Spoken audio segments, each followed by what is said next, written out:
We are starting with economic survey.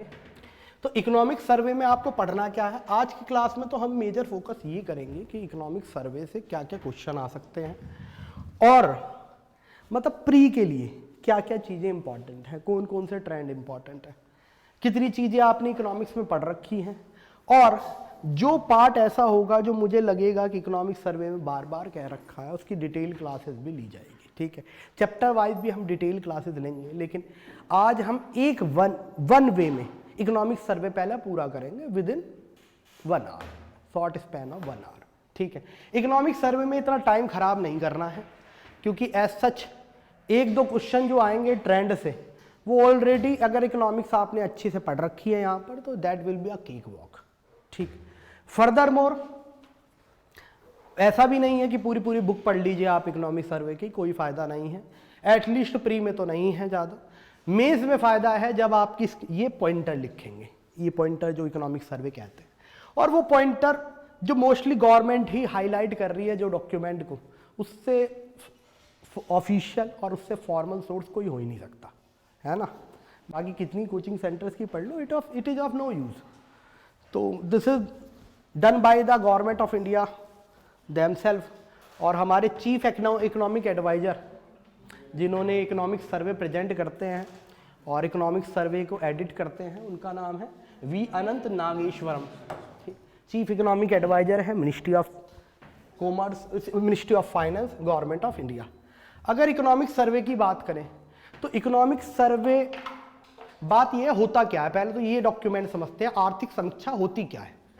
तो अगर आपसे बात करी जाए, ये डिस्टर्ब मत करो भाई,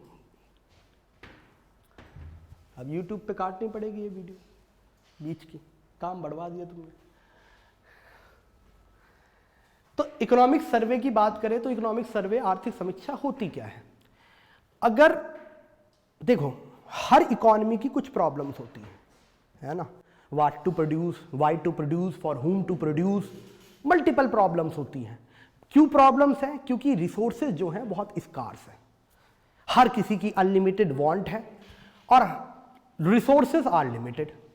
तो यहां पर हमेशा रिसोर्स का एफिशिएंट लोकेशन बड़ा इंपॉर्टेंट है। एक आपने टर्म सुनी होगी,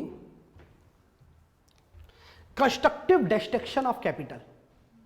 कंस्ट्रक्टिव डिस्ट्रक्शन ऑफ कैपिटल यानी जो ऑलरेडी आपका कैपिटल है, इंफ्रास्ट्रक्चर है, मान लो कोई शुगर मिल है और वो नहीं चल रही है क्योंकि आसपास गन्ना भी नहीं होता है, तो अगर उस शुगर मिल का इंफ्रास्ट्रक्चर हम किसी और चीज में कन्वर्ट कर दें, इंजीनियरिंग कॉलेज में कन्वर्ट कर दें, तो इसे कहेंगे कंस्ट्रक्टिव डिस्ट्रक्शन ऑफ कैपिटल। समझ में आई बात? तो अगर आप देखें इकोनॉमिक सर्वे क्या करता है कि पूरे साल का, जैसे मान लीजिए 2022-23 है, पूरे साल में क्या क्या प्रॉब्लम्स इकोनॉमी में रही है, Indian economy as a whole, क्या क्या उनका सॉल्यूशन हो सकता है और क्या क्या सरकार रिफॉर्म लेना चाहिए, उसकी बात करती है। यानी एक तरह का एडवाइजरी डॉक्यूमेंट है। क्या है? कोई लीगल तो है नहीं, कोई पार्लियामेंट के एक्ट से तो आया नहीं है जो लीगल हो, एडवाइजरी डॉक्यूमेंट है। और एडवाइजरी भी एक साल, मतलब जो करंट फाइनेंशियल ईयर है उसमें जो जो प्रॉब्लम्स होती हैं उनकी बात करता है, सॉल्यूशंस की बात करता है, जिसे हम रिफॉर्म्स कह सकते हैं। और इसी का इम्प्लीमेंटेशन होता है कि जितनी बातें मान ली जाती हैं, कुछ बातें नहीं भी मानी जाती, इसका जो इम्प्लीमेंटेशन है उसे बजट कहते हैं। बजट इसलिए आपने देखा होगा 2023-24 यानी फाइनेंशियल ईयर का आता है, और ये करंट फाइनेंशियल ईयर का होता है, और ये नेक्स्ट, ये जो आने वाला फाइनेंशियल ईयर है उसका होता है। यार आपके जेब में पैसा है, ठीक है, या नहीं भी है, तो अगर आप पूरी बड़ी इकॉनमी है या फिर आप खुद से अपना सस्टेनेंस करते हैं तो आप ना बजट डिसाइड करेंगे ना, तो बजट तो पहले ही डिसाइड होगा ना, खर्च होने से पहले। खर्च होने के बाद थोड़ी ना बजट होता है। तो गवर्नमेंट भी बजट पहले ही डिसाइड कर लेती है। इसलिए आपने सुना होगा एस्टीमेट बजट आता है, एक्चुअल बजट आता है, रिवाइज्ड बजट आता है, सुना होगा ये सब टर्म, तो देखेंगे वो सब तो तुमने पता ही है आई थिंक। तो इकोनॉमिक सर्वे आर्थिक समीक्षा, बड़ा इंपॉर्टेंट वर्ड है समीक्षा, सर्वे करता है इकोनॉमी का, उसका सॉल्यूशन इंप्लीमेंटेशन किसकी फॉर्म में है? बजट की फॉर्म में। अब बजट में इंप्लीमेंटेशन करा है या नहीं करा है, उसके लिए आपको सर्वे पढ़ना पड़ेगा। तो बच्चों को हमेशा, जो भी स्टूडेंट है, उन्हें सबसे पहले इकोनॉमिक सर्वे पढ़ना चाहिए, उसके बाद बजट पढ़ना चाहिए। लेकिन इंडिया है और यहां पर बागर बिल्ले ज्यादा हैं, पहले वो बजट रट लेते हैं, उसके बाद 20 जगह से इकोनॉमिक सर्वे रटते हैं। ठीक है, कभी खुद से उन्होंने पढ़ने की कोशिश भी नहीं करी, और ये भी नहीं देखा कि वो, ये मत देखो कि यार इतने पेजेस हैं, ये देखो उसमें से पेजेस कितने काम के हैं और कितने पढ़ने वाले हैं। समझ में आया? तो starting with the first chapter and economics first, economic survey first topic. First chapter start करने से पहले कुछ बेसिक चीजें जान लेते हैं इकोनॉमिक सर्वे के। सबसे पहले इकोनॉमिक सर्वे ब्रिटिशर्स के समय तो आता नहीं था, सबको पता है। बजट ही ब्रिटिशर्स ने बहुत बाद में इंट्रोड्यूस करा। कब हुआ बजट इंट्रोड्यूस, जल्दी बता दीजिए, मेरी नॉलेज इंक्रीज कर दीजिए भाई तुम लोग। सबको बता रखा है, James Wilson first finance minister थे हमारे, तो बजट उन्होंने ही प्रोड्यूस। अब इंडिपेंडेंस की बात करते हैं। Economic survey post pre independence नहीं आता था, तो पोस्ट इंडिपेंडेंस में हमारे ये बात हुई कि जब हम 5 ईयर प्लान लेके आ रहे हैं तो हमें प्रॉब्लम्स भी पता होनी चाहिए इकोनॉमी की हर साल, जिससे कि हम उसका सॉल्यूशन दे सकें। Budget should be the solution और द इम्प्लीमेंटेशन पार्ट। तो फर्स्ट बजट जो है हम गवर्नमेंट ऑफ इंडिया ने आज रिपब्लिक ऑफ इंडिया बनने के बाद ही, यानी कॉन्स्टिट्यूशन बनने के बाद जस्ट बाद ही प्रेजेंट करा, सबसे पहले 1950 और 51 के साल में। ठीक है, ये फर्स्ट फाइनेंशियल सर्वे प्रेजेंट किया गया, और प्रेजेंट करने वाला सेम ऑफिस था कौन, डिपार्टमेंट ऑफ इकोनॉमिक अफेयर्स और department of economic advisor, ministry of finance, government of India. ये इकोनॉमिक अफेयर्स के डिपार्टमेंट में आता बजट का पूरा इकोनॉमिक सर्वे का कंसेप्ट। ठीक है, किसके, department of economic affairs, ministry of finance. अभी के जो चीफ इकोनॉमिक एडवाइजर है उनका नाम क्या है, वी अनंत नागेश्वरम। अच्छा, फर्दर फर्स्ट इकोनॉमिक एडवाइजर कौन थे, उसे भी पढ़ के आना। ठीक है, फर्स्ट सेकंड कर लिया करो। अब 1964 तक की बात करें, जल्दी करते हैं फिर आगे चलना है। 1964 तक की बात करें तो बजट इकोनॉमिक सर्वे साथ साथ आता था, है ना। 1964 के बाद ये करा गया कि बजट से एक दिन पहले इकोनॉमिक सर्वे आएगा, है ना, जिससे कि न्यूज़ में ब्रीफिंग आई उसकी, और अगले दिन बजट आ रहा है तो लोग समझ भी लें कि ये इसका इम्प्लीमेंटेशन और सोल्यूशन पार्ट है। तो 1964 में दोनों को अलग किया गया। ठीक, अब आपको सबको पता है जब भी बजट का दिन होता है, जैसे इस समय बजट का दिन क्या है, कब प्रोड्यूस होता है बजट, प्रेजेंट कब होता है, फर्स्ट फेब। तो उससे एक दिन पहले यानी 31 जनवरी को हमारा सर्वे हो जाता है। चीफ इकोनॉमिक एडवाइजर जो होते हैं वो एक न्यूज़ ब्रीफिंग करते हैं और उसमें अपना बजट प्रेजेंट करते हैं। ठीक, further more budget economic survey important क्यों है आपके लिए, ये भी आपके लिए जानना जरूरी है कि देखिए किसी भी सिविल सर्वेंट को पॉलिटिको इकोनॉमी पता ही होनी चाहिए, और economic survey is nothing but politico economy book. इसलिए आपने देखा होगा सरकार की ये तारीफें भी करती है कि सरकार ये कर रही है और वो कर रही है, और इकोनॉमी की चुनौतियां भी देती है कि ये प्रॉब्लम्स है। पूरी दुनिया को पता और सबको पता है विदाउट इकोनॉमी पॉलिटी पॉसिबल नहीं है, और विदाउट पॉलिटी इकोनॉमी भी स्ट्रेंथन नहीं हो पाती, है ना। गरीब कंट्री गरीब इसलिए होती है क्योंकि उनकी इकोनॉमी कम है, इसलिए वो पावरलेस भी लगती है ना।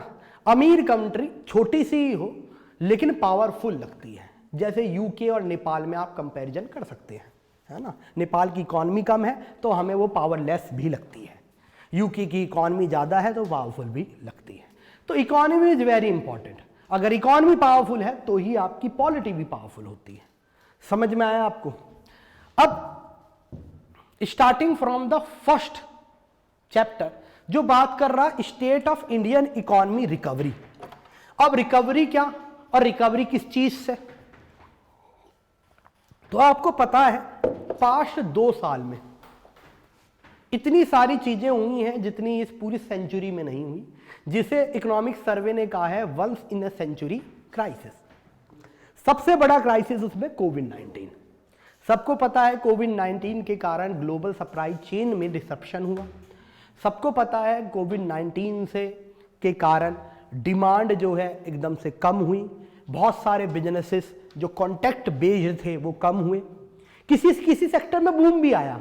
अब जैसे आईटी, इंफॉर्मेशन टेक्नोलॉजी, कोविड से पहले जिसकी 1 लाख तनख्वाह थी, कोविड के समय उसकी 4-4, 5-5 लाख रुपए महीने की तनख्वाह हो गई। लोगों ने कहा यार ये कैसे हो गया? वो ये था कि आईटी में कोविड के दौरान बूम आया है ना। अब वो बूम खत्म हो गया तो सारी आईटी वाली ले ऑफ कर रही हैं। वो बूम क्यों आया ये भी मैं बता देता हूं, साथ के साथ चलते रहते हैं। अब फेडरल रिजर्व, फेड रिजर्व का मतलब होता है central bank of USA, America. तेरे चाचा का है क्या पूरा अमेरिका? उसमें साउथ अमेरिका भी आता है।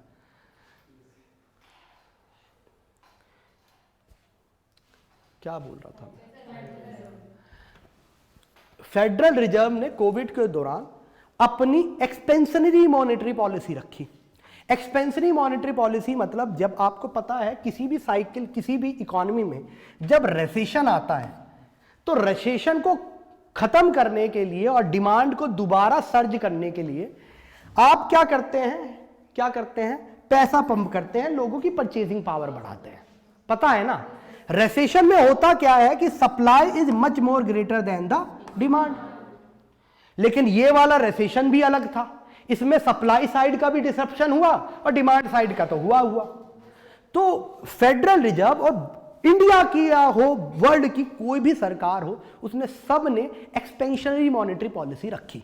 जैसे हम आत्मनिर्भर भारत प्लान लेके आए, 20 लाख करोड़ का पैकेज, ठीक है, मिला होगा तुम्हें भी पैसा। 20 लाख करोड़ का पैकेज, मुझे तो बोलते हो घबराहट होती है। नेक्स्ट, चाइना ने इंफ्रास्ट्रक्चर पे फंड करा।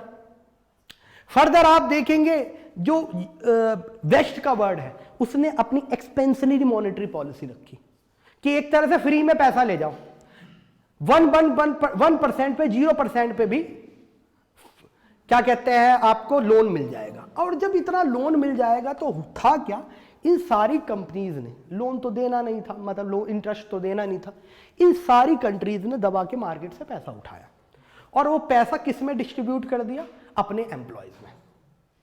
एम्प्लॉयज में डिस्ट्रीब्यूट करा तो धीरे धीरे डिमांड बढ़ने लगी और डिमांड फिर दोबारा पिकअप हो गई। फिर यूक्रेन रशिया क्राइसिस आ गए, सोने पे सुहागा। उसके कारण आपने देखा होगा पेट्रोडॉलर्स, पेट्रोलियम के रेट बढ़ गए, global supply chain further disrupt हो गई। तो ये तो डिमांड के कारण इन्फ्लेशन हुआ है जो आपने फंड करा पैसा। दूसरा रशियन यूक्रेन क्राइसिस, उसके कारण भी इन्फ्लेशन आया। तो पूरा वेस्ट क्या है, इन्फ्लेशन से घिर गया, यानी महंगाई से घिर गया। और महंगाई से घिरने के कारण अब इन्होंने कॉन्टेक्शनरी, जिसे टाइट मॉनेटरी पॉलिसी कहते हैं, टाइट मॉनेटरी पॉलिसी लिया है। और टाइट मॉनेटरी पॉलिसी में जैसे इन्होंने इंटरेस्ट रेट ज्यादा करे, इन्होंने तो एक तो विदेशियों का पैसा नहीं, वेस्ट का पैसा जो इंडिया जैसी मार्केट में लगा हुआ है in the form of FDI, FII, वो यहां से पैसा वापस अपनी कंट्री ले जाने लगी। क्यों ले जाने लगे? क्योंकि बात है यूएसए का इन्वेस्टमेंट रिलेटिवली सेफर है। कोई आदमी अगर मान लो 2% का इंटरेस्ट रेट मुझे अगर यूएसए दे रही है और 2% का इंटरेस्ट रेट इंडियन गवर्नमेंट दे रही है, तो किसके बॉन्ड खरीदने ज्यादा सेफेस्ट है मेरे लिए? यूएसए के। दुनिया को पता, अगर इतनी इकोनॉमिक्स नहीं आती तो पढ़ने का कोई मतलब नहीं है, इतनी तो बेयर मिनिमम है। ठीक है एवरीवन? तो इंटरेस्ट रेट बढ़ा देने के कारण ये फेडरल रिजर्व्स ने जो इंटरेस्ट रेट बढ़ाया, यहां से लोग पैसा निकालने लगे और वो सारा पैसा कहां चला गया? यूएसए। फर्दर उसके कारण इन्फ्लेशन इंक्रीज हुआ कि यूएसए में पैसा चला गया। और इतना इन्फ्लेशन इंक्रीज होने के कारण जब टाइट मॉनेटरी पॉलिसी अब लेके आ रहे हैं वो, तो इनके पास इतना लेवरेज ही नहीं है पे बैक करने का, नुकसान होने लगे इन्फ्लेशन के कारण। आपको पता है ना, जब कॉस्ट ऑफ इन्फ्लेशन बहुत ज्यादा हो जाए तो कॉस्ट ऑफ प्रोडक्शन इंक्रीज हो जाता है, और कॉस्ट ऑफ प्रोडक्शन इंक्रीज होने का मतलब यह है कि इंडस्ट्रीज को नुकसान होगा, इसलिए इतना ले ऑफ है।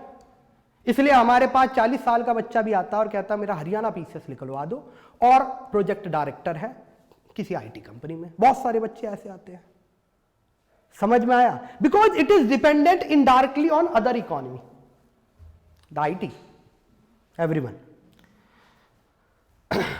तो once in a crisis situation हुई। अच्छा, इसे टेपर टेम्परिंग भी कहते हैं। बच्चा टेपर टेम्परिंग पूछ रहा था मुझे, पिछले बार इकोनॉमिक सर्वे में मैंने पढ़ाया था। वो कभी कभी पहले वाली बार भी रिपीट कर लिया करो, देख लिया करो, वही पुराने घसे पिटे क्वेश्चन लेके आते हो, पुराने भी चीज़ देख लिया करो, वो फायदे देगी। तो स्टेट ऑफ इकोनॉमी की बात करें तो कोविड पेंडेमिक हुआ, उसके बाद आपका रशियन यूक्रेन वॉर हुआ, फेडरल रिजर्व्स अपनी उन्होंने टाइट मॉनेटरी पॉलिसी कर दी। इसके कारण हमारे जो हॉट मनी का कंसेप्ट होता है, जानते हैं ना हॉट मनी, है ना? हॉट मनी जो FII आती है, they are hot money. Everyone, hot money का मतलब वो कभी भी इंडिया से निकाल सकता है। तो हॉट मनी, इसके कारण ये टाइटनिंग हुई मॉनेटरी पॉलिसी, हॉट मनी निकल गई। ठीक, फिर स्लो डाउन। चाइना में आपको पता है एक कंसेप्ट है, चाइना में पता होगा, जीरो कोविड पॉलिसी का, है ना? अब आपने सुना होगा एक चीज, एक ये भी सुना होगा, जैसे बात करें, अच्छा चाइना मैन्युफैक्चरिंग हब है दुनिया का, सबको पता है ये बात। वेस्ट का भी मैन्युफैक्चरिंग हब है, इंडिया का भी मैन्युफैक्चरिंग हब है अभी तक, तो है ना? हमारा जो ट्रेड डेफिसिट है चाइना के साथ बढ़ता ही जा रहा है, यानी कर्जा चाइना से बढ़ता जा रहा है। तो चाइना अपनी कंट्री में लेके आए जीरो कोविड पॉलिसी, ये दिखाने के लिए कि कोविड के केस तो हमारे यहाँ है ही नहीं। We are the most successful country and alternative to democracy. तो देख लो इसके कारण हुआ क्या, जब जीरो कोविड पॉलिसी के कारण पूरे पूरे शहर लॉकडाउन लगाए गए तो चाइना का मैन्युफैक्चरिंग डाउन गया, और उसके कारण अगेन ग्लोबल सप्लाई डिसरप्शन हुए, अगेन लोगों के यहाँ रेट बढ़े।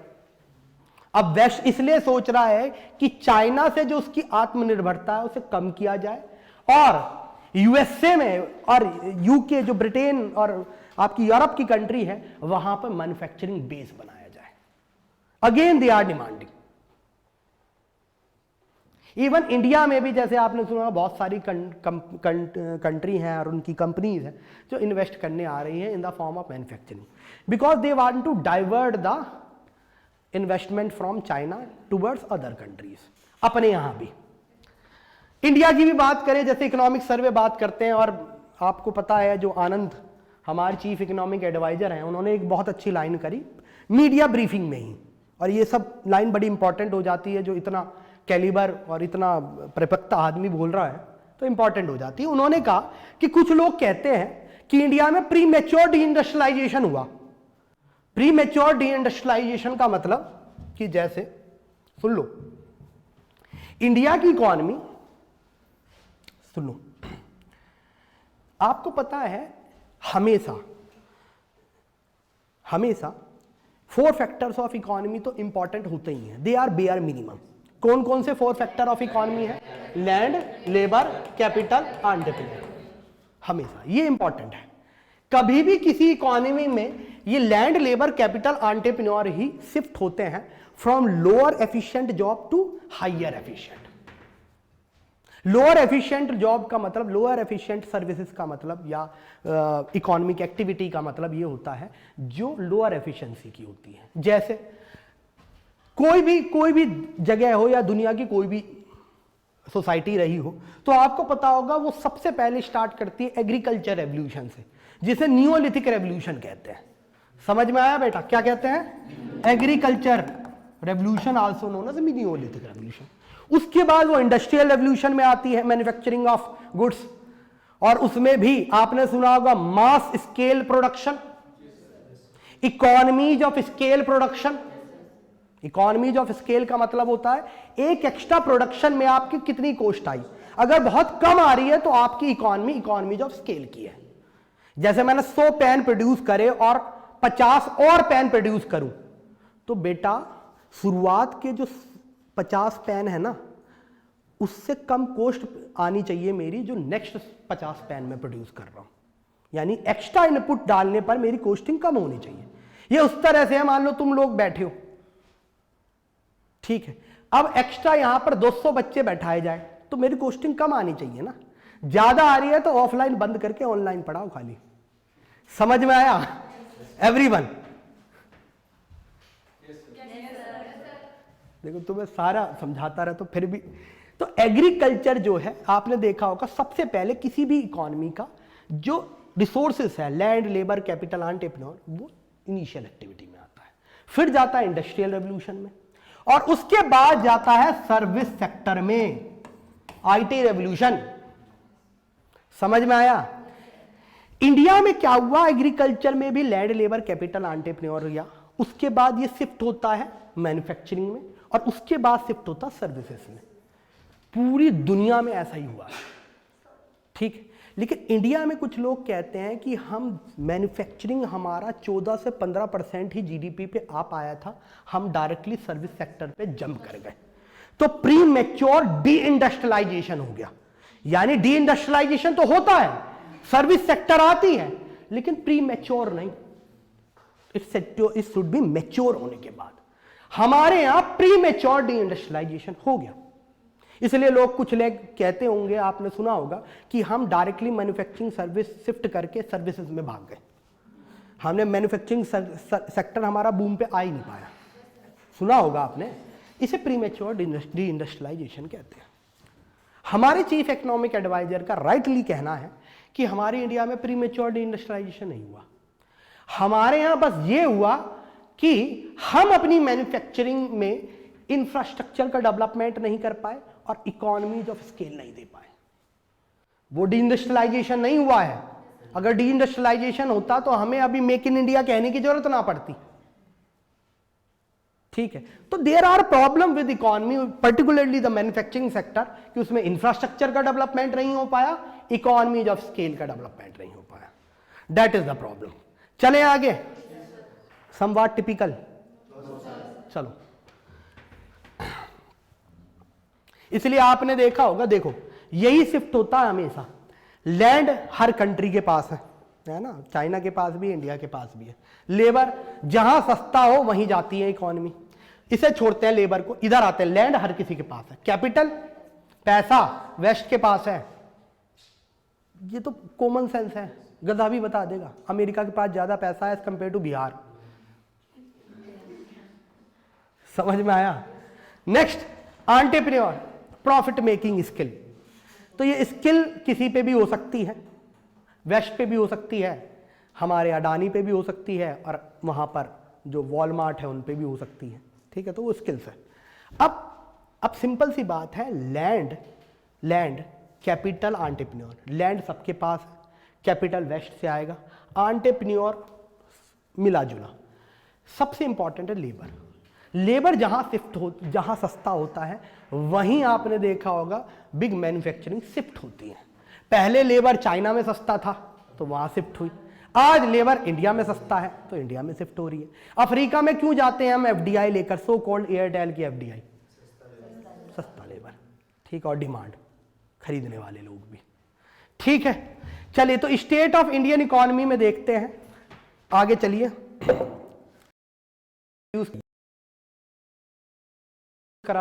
इंडिया, अब बात करते हैं रिकवरी कंप्लीट कैसे कर दी है हमने। इंडियन इकोनॉमी कह रही है कि कोविड क्राइसिस हुए और इतनी सारी क्राइसिस रहे जो हमने अभी बताया, चाहे टाइटनिंग ऑफ फेडरल रिजर्व्स हो, चाहे कोविड-19 क्राइसिस हो, चाहे यूक्रेन रशिया वार हो, या फिर इजराइल का अटैक हो सीरिया पर, इतने सारी क्राइसिस हुए और उसके बावजूद भी वी आर रिकवरिंग। और वो कैसे कैसे, कुछ ग्रीन शूट्स देखो, जैसे जीडीपी कंप्लीट रिकवरी हो गई है। तो आप देखिए, बिफोर कोविड 3.7% चल रही थी, आज ग्रोथ रेट 6.0 से 6.8 तक है, यानी एवरेज 6.0 से 6.8 तक रेंज है, फोरकास्ट रेंज है। आईएमएफ ने कुछ और डेटा कहा है, वर्ल्ड बैंक ने कुछ और कहा है, अलग अलग ऑर्गेनाइजेशन का अलग अलग डेटा है, तो इन्होंने इन बिटवीन द गैप लिया है। आप एवरेज 6.5% मान सकते हैं, ठीक है। नेक्स्ट आओ, प्राइवेट कंजम्पशन जो है वो हाईएस्ट है किसी भी क्वार्टर में हम देखें तो, और हमारी जो सबसे पहली बात, हमारी जो इन्वेस्टमेंट है ग्रोथ ड्रिवन है, they are led by private investment. Point to be noted, they are led by private investment. और प्राइवेट इन्वेस्टमेंट के साथ साथ जो गवर्नमेंट इंफ्रास्ट्रक्चर में, पीएम गति शक्ति, उसमें जो इन्वेस्टमेंट कर रही है, और जो पूरा इंफ्रास्ट्रक्चर पाइपलाइन है, भारतमाला है, सागरमाला है, उसमें जो इन्वेस्टमेंट कर रही है, तो हाई कैपिटल एक्सपेंडिचर है। ये सब लिख लो, पॉइंटर लिख लो, एक एक लिख लो, ठीक है। तो लिखो, what are the growth drivers. Growth drivers, growth drivers क्या क्या है। सबसे पहले हायर प्राइवेट इन्वेस्टमेंट, जल्दी जल्दी, higher private investment, higher private investment. Next, government capital expenditure, government high capital expenditure, capex लिख लो यार, ऐसे लिखो ना शॉर्ट फॉर्म में, इकोनॉमिक सर्वे जैसे लिखता है, कैपिटल एक्सपेंडिचर को कैपेक्स लिखता है, वाह सो कूल, लो लिखो कैपेक्स, ठीक है। उसके बाद लिखो, अच्छा capital expenditure government of India का हो रहा है, फिर भी हमारा फिस्कल डेफिसिट कम हुआ है ना। वो इसलिए हुआ है कि गवर्नमेंट रेवेन्यू डेफिसिट जो है अपना, यानी जो रेवेन्यू का खर्चा है वो कम कर रही है, और रेवेन्यू खर्चा एक्सपेंडिचर कम करने के कारण, कैपिटल एक्सपेंडिचर करने के कारण क्राउडिंग इन प्राइवेट इन्वेस्टमेंट भी हो रहा है, यानी प्राइवेट इन्वेस्टर्स जो है उनमें ट्रस्ट है इकोनॉमी को लेकर, that's why they are investing. तो लिखो इस बात को भी, I think they are so obvious for you, isn't it. तो लिखो, crowding in private investment, even जो हमारी ट्रिपल बैलेंस शीट प्रॉब्लम थी, डबल बैलेंस शीट प्रॉब्लम थी, जैसे लेट मी प्रूव क्या होता है डबल बैलेंस शीट और सिंगल बैलेंस शीट प्रॉब्लम। जल्दी जल्दी देखो क्या है, 2016-17 के करीब चलता था, देखेंगे भी क्यों ऐसा चलता था। 2016-17 के करीब चलता था कि ये बैंक्स हैं और साथ में मान लीजिए आप कोई कॉरपोरेट है, कोई भी है, विजय माल्या ले लो, ठीक। बैंक्स के एनपीए हो रहे हैं, क्यों? कॉरपोरेट सेक्टर स्ट्रेस्ड है और कॉरपोरेट सेक्टर के जो गुड एंड सर्विसेज है वो नहीं मार्केट में बिक रहे, तो इसके पास पैसा नहीं आ रहा और बैंक्स को पैसा नहीं मिल रहा, तो उनके एनपीए नॉन परफॉर्मिंग एसेट ज्यादा हो रहे हैं। कॉरपोरेट पे पैसा नहीं आ रहा तो वो इंटरेस्ट वापस नहीं दे पा रहे और इनके बैलेंस शीट स्ट्रेस्ड है, और कॉरपोरेट के कारण बैंक्स की भी बैलेंस शीट स्ट्रेस्ड है। इसे कहते हैं डबल बैलेंस शीट प्रॉब्लम। जब इसमें एनबीएफसी और ऐड कर दीजिए, नॉन बैंकिंग फाइनेंशियल कंपनी, जैसे IL&FS का क्राइसिस हुआ था, एक एनबीएफसी थी वो नॉन बैंकिंग फाइनेंशियल कंपनी जो रियल एस्टेट को फंड देती थी, लॉन्ग टर्म फंड देती थी, उसके क्राइसिस हुए। तो ये ट्रिपल बैलेंस शीट प्रॉब्लम थी, जिसमें इसके बैलेंस शीट में भी प्रॉब्लम थी, ये भी प्रॉफिट कम क्या कमा ही नहीं रहे थे, ठीक है। तो this is triple balance sheet problem. अभी आपको पता है insolvency and bankruptcy board of India के कारण, है ना, आपको पता है कंपनीज एक्ट का 2019 में अमेंडमेंट के कारण, आपको पता है जन विश्वास करके कुछ है ना, अरे तुम्हें पता, करंट अफेयर्स पढ़ते हो, कुछ पता नहीं है यार तुम्हें, जन विश्वास करके है ना, हाँ जन विश्वास, देख लो इसे। अब जैसे जन विश्वास बिल आया, कहाँ है जन विश्वास, हाँ ये देखो ना, जन विश्वास बिल आया, इसके कारण कंपनीज एक्ट के अमेंडमेंट के कारण, रेरा के अमेंडमेंट के कारण, real estate regulatory authority RERA का अमेंडमेंट हुआ, तो इन सब के कारण आपने देखा होगा एक ट्रस्ट बिल्टअप हुआ है। ट्रस्ट बिल्टअप होने के कारण इन्वेस्टमेंट भी आ रहा है, इवन जो बैंकिंग सेक्टर के एनपीए हैं वो भी कम हुए हैं। पहले वो 10% के थे, अब वो 5% पे रह गए। समझ में आया एवरीवन? जन विश्वास अमेंडमेंट बिल में क्या है, अब बस इसमें मोटा माटी बता देता हूं मैं, है ना, आ गया तो बता देते हैं। ये सब याद रखा करो, करंट अफेयर्स की चीजें, बहुत छोटी छोटी चीजें हैं। जन विश्वास बिल में क्या है, सबसे पहले कितने प्रोविजन हमारे गवर्नमेंट ऑफ इंडिया में लॉ में ऐसे हैं जो बहुत सिंपल एक्ट को क्रिमिनलाइज करते हैं, है ना। जैसे इन्वायरमेंट प्रोटेक्शन एक्ट 1986 में कुछ ने प्रोविजन ऐसे हैं जहां पे पेनल्टी लगनी चाहिए, लेकिन उसमें से आप आईपीसी लगा रहे हैं, दंड संहिता की धाराएं लगा रहे हैं। और हमारी इंडिया में मोस्ट ऑफ द केसेस जब क्रिमिनल है, मोस्टली केसेस जो है क्रिमिनल रजिस्टर्ड होते हैं और सबसे ज्यादा पेंडेंसी ऑफ केसेस क्रिमिनल की है, तो प्रॉब्लम ये है कि हमारे लॉ में ही कुछ प्रॉब्लम है, सबसे बड़ी बात है। तो कितने लॉज हैं जिसे डीक्रिमिनलाइज किया गया है, जैसे इन्वायरमेंट प्रोटेक्शन एक्ट है, चाहे पब्लिक लाइबिलिटी एक्ट है। पब्लिक लाइबिलिटी एक्ट आपने सुना होगा 1991 का, कि अगर मान लीजिए आपकी कोई हैजार्डस केमिकल की फैक्ट्री है और उसमें कोई विस्फोट हो जाए या ट्रेजेडी हो जाए, तो लाइबिलिटी क्या है, इंश्योरेंस कंपनी पे आएगी। इसे पब्लिक लाइबिलिटी एक्ट कहते हैं 1991 का। समझ में आया। इन्वायरमेंट प्रोटेक्शन एक्ट को डीक्रिमिनलाइज किया गया है, कितने प्रोविजन। आईटी एक्ट है सन 2000 का, जो डिजिटलाइजेशन, जैसे आपने सोशल मीडिया सुना होगा, इन सब से डील विद करता है। कॉपीराइट से डील विद करता है IT act. IPR intellectual property right से डील विद करता है। उसके कितने प्रोविजन डीक्रिमिनलाइज किए गए हैं कि उसे बस अब पेनल्टी में बदल दिया गया है। समझ में आ रहा है। तो उसे जन विश्वास बिल कहते हैं। बहुत सारी चीजें करी गई हैं, कम से कम 169 कुछ सेक्शंस थे ऐसे जिसे डीक्रिमिनलाइज किया गया है। तो इन सब के कारण आपने देखा होगा दो चीजें हो रही हैं, अभी बताएंगे। This is also ease of doing business plus ease of living, दोनों इंपॉर्टेंट है। तो government is focusing on it, है ना। लग रहा हो ना गवर्नमेंट का स्पोक्स पर्सन या नहीं लग रहा हूं, ठीक है। आ गया हूं। नेक्स्ट, तो प्राइवेट इन्वेस्टमेंट इंक्रीज हो रहा है। Point to be noted, scribble करते रहो। प्राइवेट इन्वेस्टमेंट इज इंक्रीजिंग, यही सब पॉइंटर प्री में आ जाते हैं, एक लाइनर, और आप सोचते हैं ये आए कहां से, ठीक है। नेक्स्ट आओ, CPI inflation, again it back to the track. CPI क्या है, कंज्यूमर प्राइस इंडेक्स क्या होता है। आपने सुना होगा इन्फ्लेशन डिफरेंट जगह नापा जा सकता है। होलसेल रेट, होलसेल लेवल पे नापा जा सकता है, कंज्यूमर लेवल पे नापा जा सकता है, प्रोड्यूसर लेवल पे नापा जा सकता है। तो यहां पर हमने सीपीआई इन्फ्लेशन कंज्यूमर लेवल पे कह रहे हैं। कंज्यूमर लेवल बड़ा इंपॉर्टेंट है क्योंकि आम आदमी की लाइफ इसी से अफेक्ट होती है। तो consumer inflation back on track है, ठीक है। तो कंज्यूमर इन्फ्लेशन की लिमिट क्या है, सेट बाय द आरबीआई, नहीं set by the government given to RBI, क्या है 4% प्लस माइनस 2।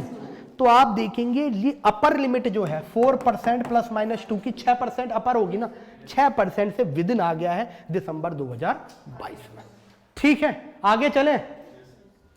नेक्स्ट, हमारी जो रुपी है as compare to other emerging economies वो भी अच्छा परफॉर्म कर रही है, मतलब डेप्रिशिएट हुई है, नो डाउट। हमारी इंडिया की जो रुपी है वो 8.8% डेप्रिशिएट करी है बेटा, 8.8%। लेकिन compare to other economy, South Africa 16.4। और जब आप tight monetary policy federal reserve में लगाओगे और यहां से डॉलर निकाल के वो अपनी मार्केट में ले जाएगा तो डॉलर की तो कमी ही होगी, और डॉलर की कमी होगी तो no doubt rupee will depreciate. Everyone, अच्छा रुपी डेप्रिशिएट करेगी तो हमारा इंपोर्ट इंक्रीज करेगा डिक्रीज करेगा। एक्सपोर्ट तो बेटा इनइलास्टिक है, वो तो खरीदना ही खरीदना है। जैसे पेट्रोल हम खरीदते ही खरीदते हैं, राफेल हमें खरीदना ही खरीदना है ना। अब बात करते हैं एक्सपोर्ट की। पहले इंपोर्ट की बात करी हमने। इंपोर्ट क्या है, राफेल है। इंपोर्ट क्या है, पेट्रोल है। तो अगर मान लो रुपी डेप्रिशिएट कर रही है तो इंपोर्ट पे क्या फर्क पड़ेगा, सेम रहेगा, इनइलास्टिक है। एक्सपोर्ट पे क्या फर्क होगा, जब हम बेच रहे हैं बढ़ेगा फॉर द टाइम बिंग। वो तब तक बढ़ेगा जब तक, प्रॉब्लम तो ये है बढ़ेगा तो तब, यूके में यूएसए में ऑलरेडी इन्फ्लेशन ज्यादा है, ठीक है। तो इन्फ्लेशन जब ज्यादा होता है तो लोग डिमांड कम करते हैं, ये भी तो एक प्रॉब्लम है। लेकिन आपको पता होगा जब भी कोई करेंसी डेप्रिशिएट करती है उसका एक्सपोर्ट बढ़ता है। अभी हमारे साथ फॉर द टाइम बिंग ऐसा नहीं हुआ, लेकिन आपने पढ़ा होगा बीओपी में जे कर्व होते हैं, बहुत सारी चीजें होती हैं जो आपने सुना होगा कि डेप्रिशिएट कोई करेंसी कर रही है तो एक्सपोर्ट बढ़ते हैं, है ना, एक्सपोर्ट इंक्रीज होते हैं। तो other emerging economy, South Africa हमसे दुगना चल रहा है, ब्राजील 11.5 है, ऑस्ट्रेलिया, इंडोनेशिया। तो इंडिया करीबी तो कंपेरिजन कहां से है, ठीक है। तो इंडिया जो है is performing well in emerging economies. वही बात है ना, आप गुड़गांव को पटना से कंपेयर कर लो, और अगर बुराई निकालनी है तो गुड़गांव को एलए से कर लो। देखने के तरीके हैं, समझ में आया। एलए मतलब सबको पता होगा, एलए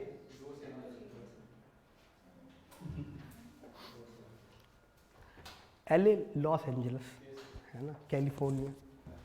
चलो मैं भी तो वैसा ही हूं, एलए क्या बोलने की जरूरत है, पूरा बोलूं। ये सुना है बसई,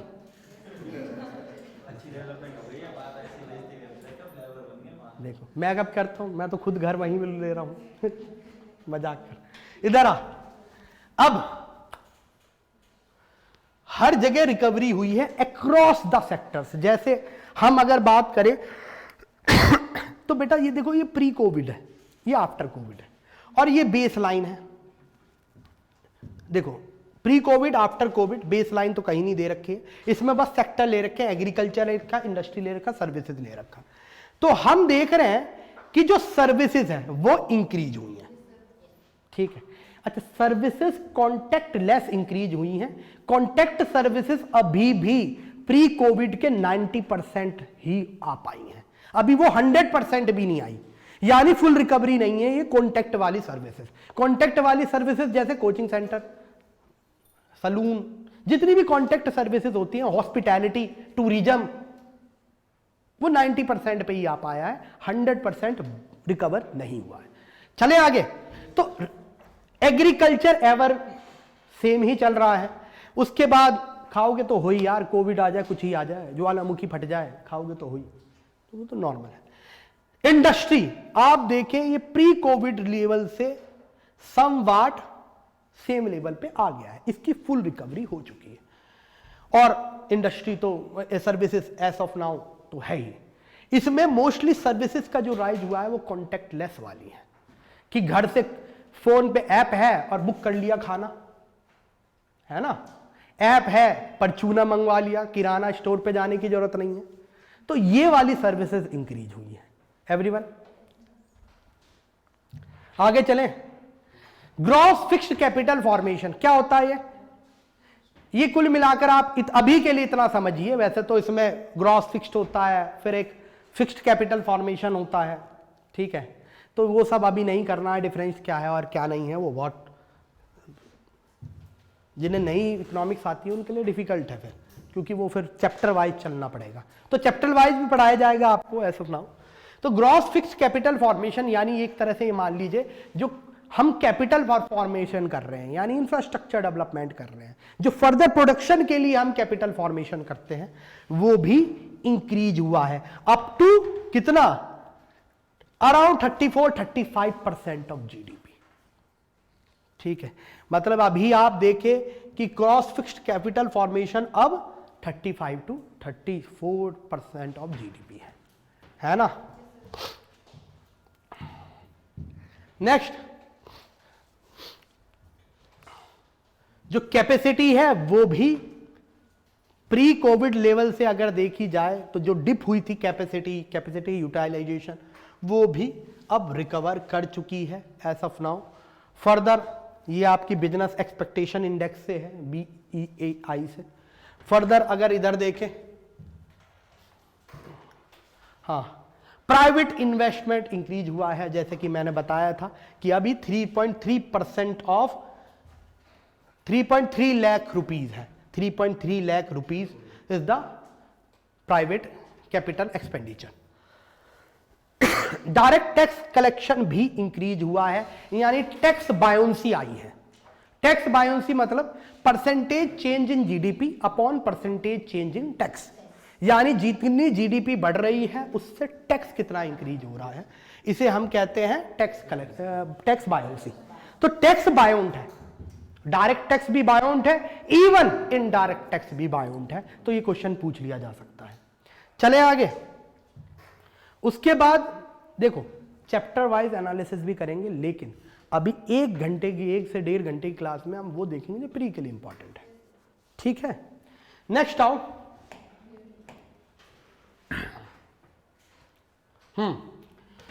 फर्दर जो प्राइवेट नॉन फाइनेंशियल सेक्टर है, देखो 2 तरह के डेट हो सकते हैं, फाइनेंशियल सेक्टर के हो सकते हैं, जैसे आईसीआईसीआई बैंक बाहर के बैंक से पैसा ले ले, है ना, एसबीआई बैंक से पैसा ले ले, और ये फाइनेंशियल सेक्टर है। एक नॉन फाइनेंशियल सेक्टर हो सकता है। तो आप देखो जो फाइनेंशियल सेक्टर का डेट है, जो नॉन फाइनेंशियल सेक्टर का डेट है प्राइवेट सेक्टर में, वो भी डिक्रीज हो रहा है, जो अच्छी बात है ना। चलिए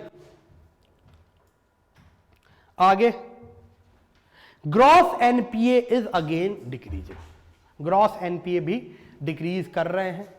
आगे आइए, ग्रॉस का मतलब टोटल एनपीए, नेट का मतलब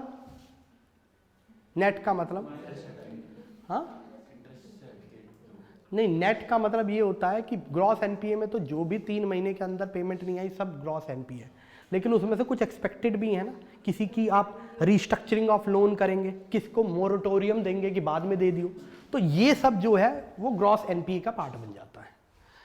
नेट एनपीए में जो बिल्कुल ही खत्म हो गया, नहीं वापिस आना, है ना, उसके लिए आईबीबीआई जाना पड़ेगा, इंसॉल्वेंसी एंड बैंक्रप्सी बोर्ड। चलिए मीडियम टर्म आउटलुक देखें तो बात करी गई है कि ऑप्टिमिज्म और होप से भरा हुआ है, मीठे पानी के झरने बहेंगे, है ना, घर घर में सेंट्रल वाटर हीटर होगा, सेंट्रल एसी होगा, सबके घर के आगे लिम्बोर्गिनी खड़ी होगी, तो मीडियम होप एंड ऑप्टिमिज्म से भरा हुआ है। चले देखें, सबसे पहला वो है न्यू इंडिया, जिसमें सबका साथ होगा और सबका विकास होगा। हंसी क्यों आ रही है, सच बात है ये, और हो भी रहा है, एटलीस्ट हो रहा है ना। आ गया, कहा गया है कि हम प्रोडक्टिविटी जो है इकोनॉमी की और लोगों की दोनों की एनहांस करेंगे, क्योंकि लोगों की एनहांस होगी तभी तो ओवरऑल प्रोडक्टिविटी इंक्रीज होगी। जैसे साउथ एशियन इकोनॉमीज, उन्होंने सबसे ज्यादा अपने ह्यूमन कैपिटल पे इन्वेस्ट किया, China human capital, Japan human capital, Singapore free education human capital, लेकिन वहां फ्री एजुकेशन में पढ़ने वाला भी है ना वैसा, है ना, तो फ्री एजुकेशन, तो ह्यूमन कैपिटल पे इन्वेस्टमेंट किया गया, तो दे राइज लाइक एनीथिंग, ठीक। एफिशिएंट रिसोर्स एलोकेशन करा गया, जैसे मैंने आपको बताया, constructive destruction of capital, efficient resource allocation, और हम ईज ऑफ डूइंग हो या ईज ऑफ लिविंग हो, दोनों पे फोकस कर रहे हैं। ईज ऑफ डूइंग भी होना चाहिए, ईज ऑफ लिविंग भी होना चाहिए, इन्वायरमेंट के लिए लाइफ भी होनी चाहिए, लाइफ स्टाइल फॉर एनवायरमेंट, है ना, लाइफ स्टाइल की बात करी गई है, COP 27 में मोदी गवर्नमेंट ने बात करी है। तो ease of doing business and ease of living business में कुछ चीजों पे फोकस किया गया है, जैसे क्रिएटिंग पब्लिक गुड्स, एक लाइन इन पे लिख लेनी है, ठीक है, ज्यादा नहीं लिखवाएंगे, वो लाइन जो इंपॉर्टेंट है वो स्क्रिबल करनी है बेटा बस, ठीक है। सबसे पहले creating public goods to enhance opportunity, efficiency and ease of living. अब इसमें आपने देखा होगा पब्लिक गुड्स क्रिएट करे जा रहे हैं, पब्लिक गुड्स कैसे क्रिएट किए जा रहे हैं, जो फर्दर इन्वेस्टमेंट को इंप्रूव करे, ईज ऑफ डूइंग बिजनेस बढ़ाए। अब हाईवे बनेंगे, बड़े बड़े 6 लेन के हाईवे बन रहे हैं, भारतमाला कि हिंटरलैंड को पोर्ट से कनेक्ट करना है और पोर्ट की यूटिलाइजेशन एंड एफिशिएंसी बढ़ानी है, सागरमाला। तो इससे जब हम पब्लिक गुड्स क्रिएट करेंगे तो लोगों में एक क्या कहते हैं डेवलपमेंट आएगा तो ईज ऑफ लिविंग होगी, ईज ऑफ लिविंग भी होगी और डेवलपमेंट होगा तो ईज ऑफ डूइंग बिजनेस भी होगी, बिजनेस आके लगेंगे। अब गड्ढे में सड़क है, सड़क में गड्ढा है, कौन बिजनेसमैन वहां जाएगा? अब बिहार में क्यों बिजनेस डेवलप नहीं हो पा रहा? पहले तो हमें लॉ एंड ऑर्डर सुधारना पड़ेगा वहां का। हाईवे और इंफ्रास्ट्रक्चर का डेवलपमेंट करना पड़ेगा। तो पहले तो आप पब्लिक गुड्स क्रिएट करेंगे तो जाके प्राइवेट इन्वेस्टमेंट क्राउड इन होगा, crowd in not crowd out. ठीक, तो क्रिएटिंग पब्लिक गुड्स में लिख लीजिए प्रोजेक्ट लाइक भारतमाला, सागरमाला, लिखो लिखो जल्दी से, भारतमाला, सागरमाला, है ना, Sagarmala, rural electrification, railway upgradation, Vande Bharat आजकल 180 की स्पीड में चल रही है ना, अच्छी लगती है देखकर,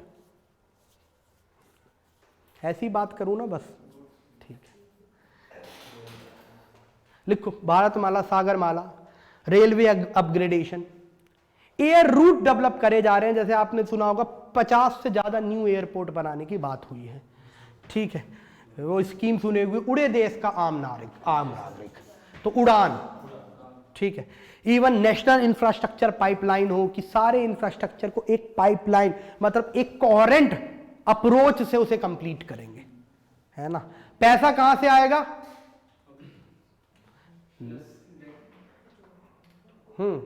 नेशनल मोनेटाइजेशन पाइपलाइन से, और इसके लिए सारा डैशबोर्ड होगा, डिजिटल डैशबोर्ड, क्या कहेंगे उसे, पीएम गति शक्ति, देखेंगे यार आगे, ये सब पढ़ा रखा है, ठीक।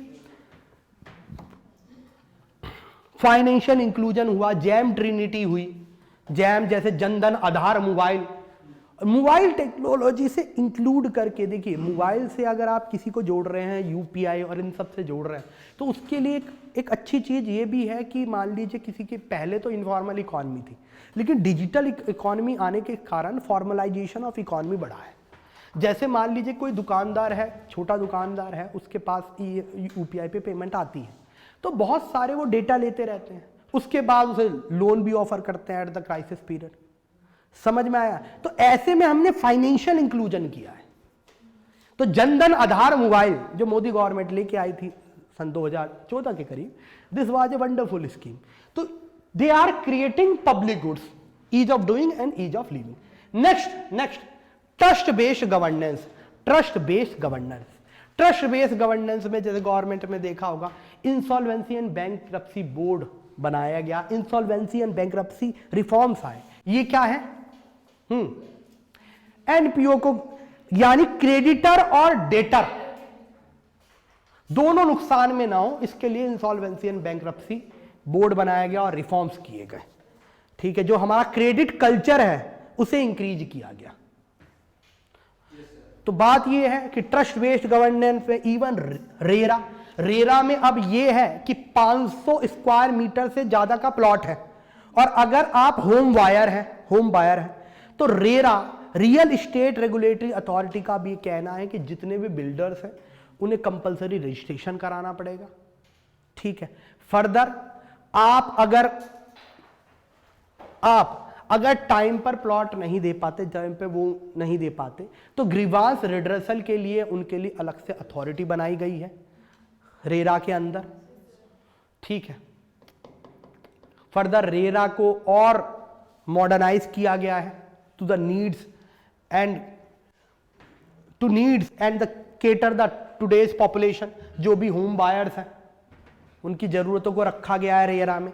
कंपनीज एक्ट 2013 का उसका अमेंडमेंट हुआ है। पहले ये होता था CSR होता ना, CSR कॉर्पोरेट सोशल रिस्पॉन्सिबिलिटी, उनका कहना है कि आप 3 साल में कभी भी CSR को यूज कर सकते हैं, पहले साल भी कर लीजिए, बाद के साल भी कर लीजिए, अप टू यू। और कॉर्पोरेट सोशल रिस्पॉन्सिबिलिटी जो आपका पूरा प्रॉफिट है उसका 2% आपको यूज करना पड़ेगा इन the form of welfare activity, जिसे कॉर्पोरेट सोशल रिस्पॉन्सिबिलिटी कहते हैं। फिर आपने देखा होगा न्यू कंपनीज एक्ट में कितनी सारी चीजों को डीक्रिमिनलाइज किया गया है। तो ट्रस्ट बेस्ड गवर्नेंस है, ठीक। टैक्स बायोंसी आई है, GST रिफॉर्म्स आए हैं, GST के कारण पूरी इंडिया में सिंगल टैक्सेशन हो गया है, तो ट्रस्ट बेस्ड गवर्नेंस में है। Next, promoting private sector participation as co partner. Survey का कहना है कि हमने गवर्नमेंट ऑफ इंडिया को अब खाली अपनी पब्लिक जो कंपनीज है वो गवर्नमेंट ऑफ इंडिया की खाली कोर सेक्टर्स में चलेगी। हम हर सेक्टर में कंपनी नहीं चलाएंगे, गवर्नमेंट का काम कंपनी चलाना नहीं है। गवर्नमेंट का काम क्या है? पॉलिसी में। गवर्नमेंट का काम सोशल कॉन्ट्रैक्ट में डिफाइंड है। सोशल कॉन्ट्रैक्ट जो है, क्या है सोशल कॉन्ट्रैक्ट? और दिया किसने था सोशल कॉन्ट्रैक्ट? दिया किसने था?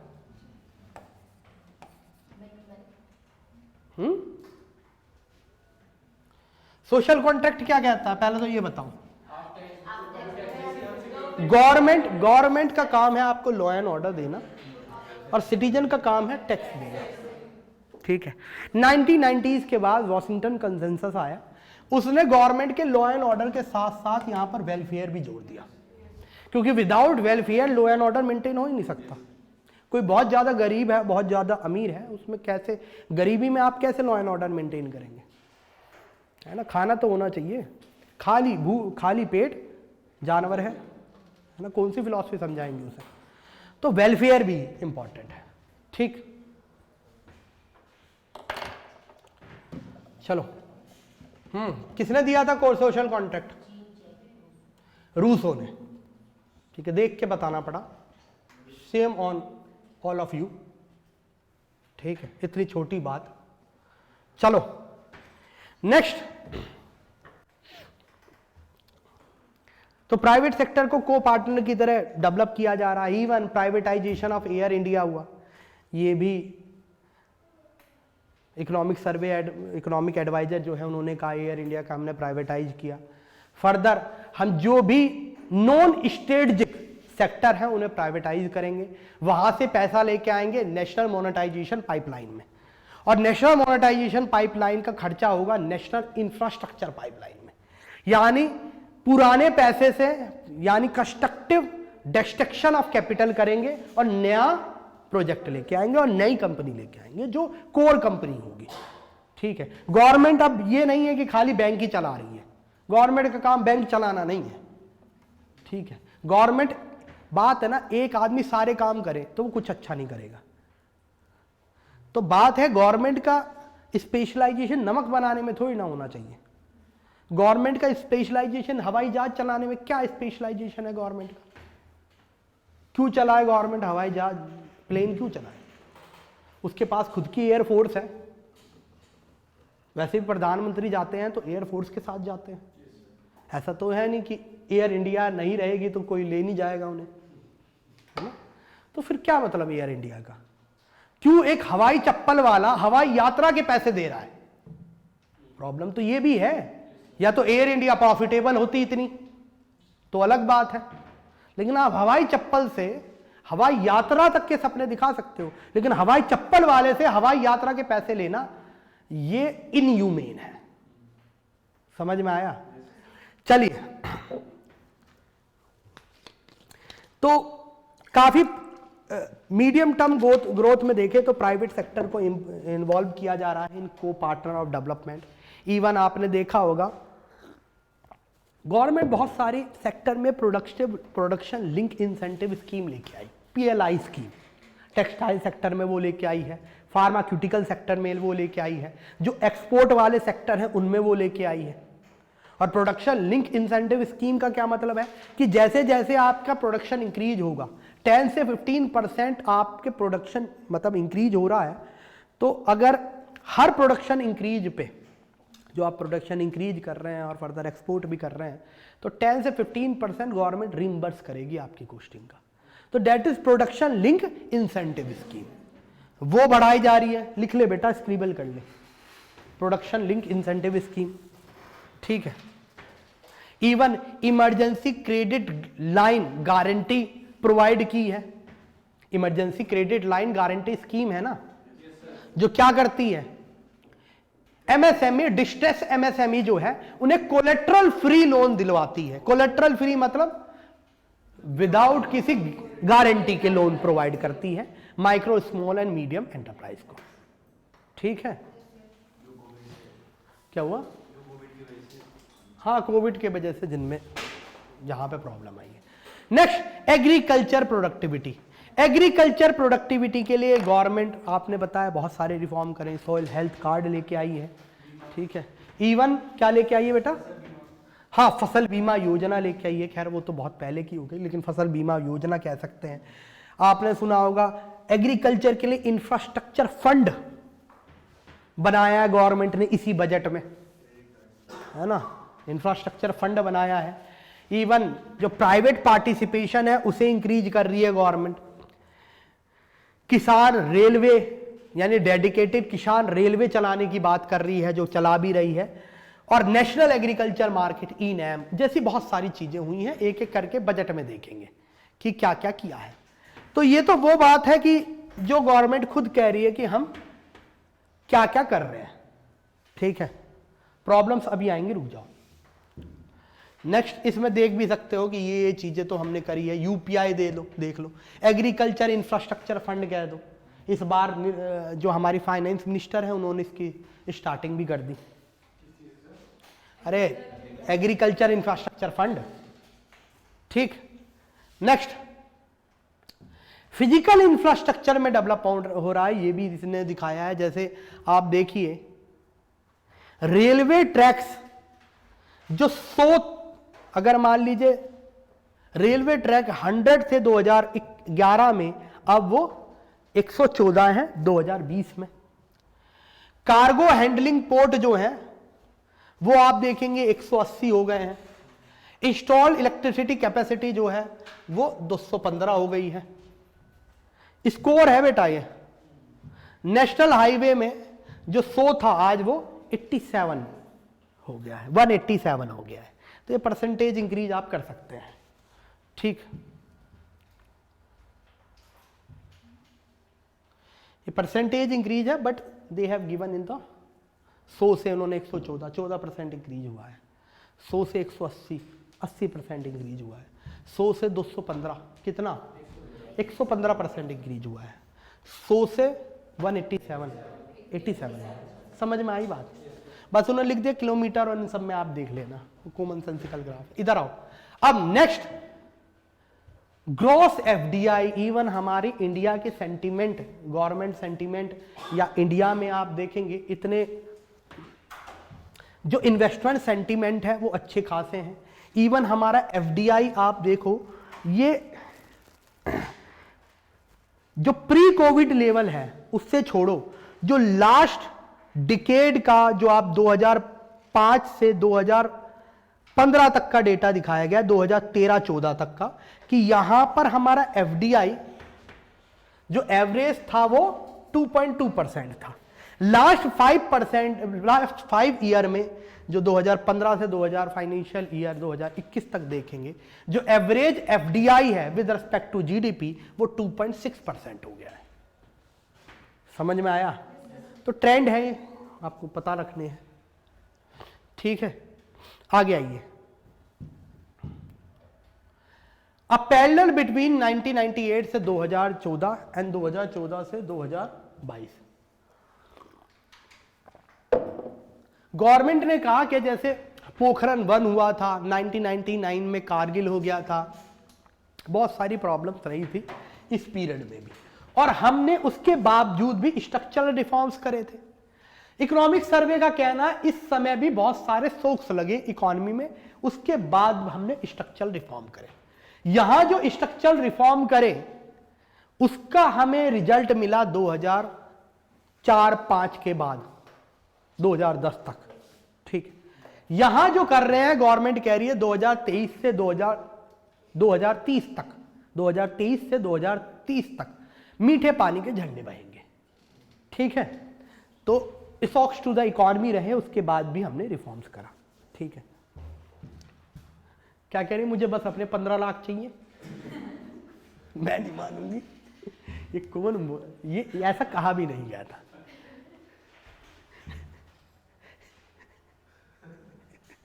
इकोनॉमी जाए कुछ भी, अगर 15 लाख सच में किसी हर आदमी को इंडिया में दे दिए गए तो समझ लो अगले दिन से इकोनॉमी ऐसी जीरो हो जाएगी कि तुम भाग भाग के जैसी 15 लाख आएंगे कितने तो बाहर छोड़ ही देंगे। इतना फंड, पैसा आने का मतलब कि आपके पास सप्लाई भी तो होनी चाहिए, पैसा थोड़ी ना खाता है आदमी, गुड्स एंड सर्विसेज की वैल्यू होती है, ठीक है। नेक्स्ट आ जाओ। हो गया भाई। पैरेलल्स देखा जाए, जैसे न्यूक्लियर डिवाइस टेस्टिंग हुई थी या सेक्शन, हमारे पास सैंक्शंस लगे थे, यूएसए ने हम पे सैंक्शन लगाए थे, पता होगा सबको। बैंकिंग कॉर्पोरेट सेक्टर में देखा जाए तो इनकी बैलेंस शीट अगेन यहां पर काफी खराब थी। ड्रॉट पीरियड आए दो, 1999 का ड्रॉट पीरियड आया, सन 2001 का ड्रॉट पीरियड आया, फर्दर 9/11 हो गया सन 2001 में, फर्दर टेक्नोलॉजिकल बस्ट हो गया, जो यूएसए में एक टेक्नोलॉजिकल बूम आया हुआ था 1990s के दौरान, वो बस्ट हो गया, रिसेशन में आ गया। तो ये शॉक्स थे 1990 में। 2014 से 2022 तक क्या क्या प्रॉब्लम रही है। एक तो पीरियड ऑफ बैंकिंग, गवर्नमेंट का कहना है, इस गवर्नमेंट का कहना है कि रिफॉर्म जो करे गए थे 2002 तक, 2002, 2003, इनके रिजल्ट 2005 में आना चालू हुए और 5 से हमारी इकॉनमी बहुत अच्छा परफॉर्म करने लगी।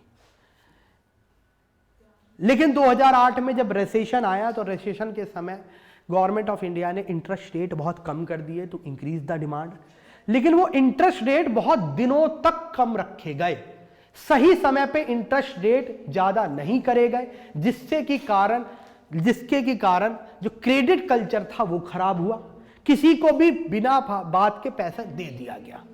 जब पैसा दे दिया गया बिना बात के और बैंकों ने ऐसा किया तो उनके एनपीए हाई हो गए, बहुत ज्यादा एनपीए हाई हो गए।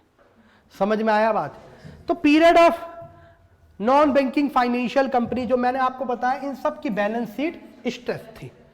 अनप्रेसिडेंटेड पेंडेमिक आया, कोविड-19, once in a century crisis, ठीक है। उसके कारण even inflation followed by inflation, क्योंकि सप्लाई एकदम से कम हुई, पैसा हर गवर्नमेंट ने फेंका, उस गवर्नमेंट के पैसे फेंकने के कारण डिमांड इंक्रीज हो गई, लेकिन सप्लाई तो है नहीं, तो इन्फ्लेशन आई।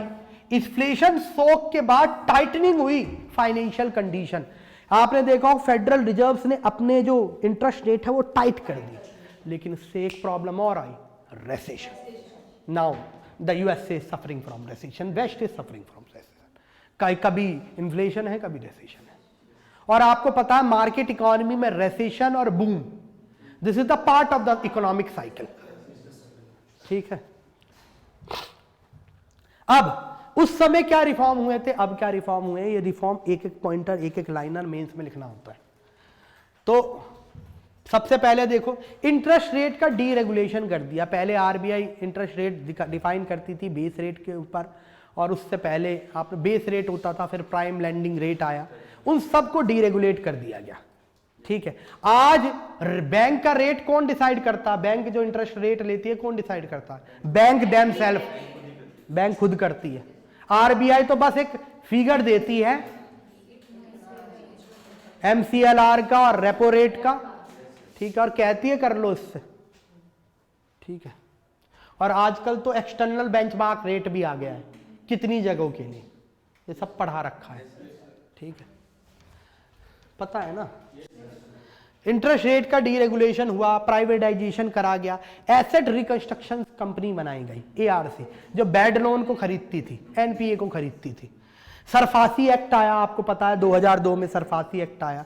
इंफ्रास्ट्रक्चर के लिए गोल्डन ट्रायंगल प्रोजेक्ट लगवाया गया, आपको पता होगा कि दिल्ली से मुंबई, मुंबई से चेन्नई, चेन्नई से फिर ये आपका कलकत्ता, ये गोल्डन ट्रायंगल वाला रोड बनाया गया, golden quadrilateral not triangle. Next FRBM act, fiscal responsibility budget management act, कि हमारे जो फिस्कल टारगेट हों वो फिस्कल टारगेट हो एक तो पूरे हों और विद इन लिमिट हो, ठीक है, क्योंकि फिस्कल डेफिशिएंट यानी वित्तीय घाटा बहुत ज्यादा होगा तो गवर्नमेंट की जो इज्जत है, रेस्पेक्ट है, वो भी कम होगी, गवर्नमेंट के लिए इंटरेस्ट रेट बढ़ेंगे।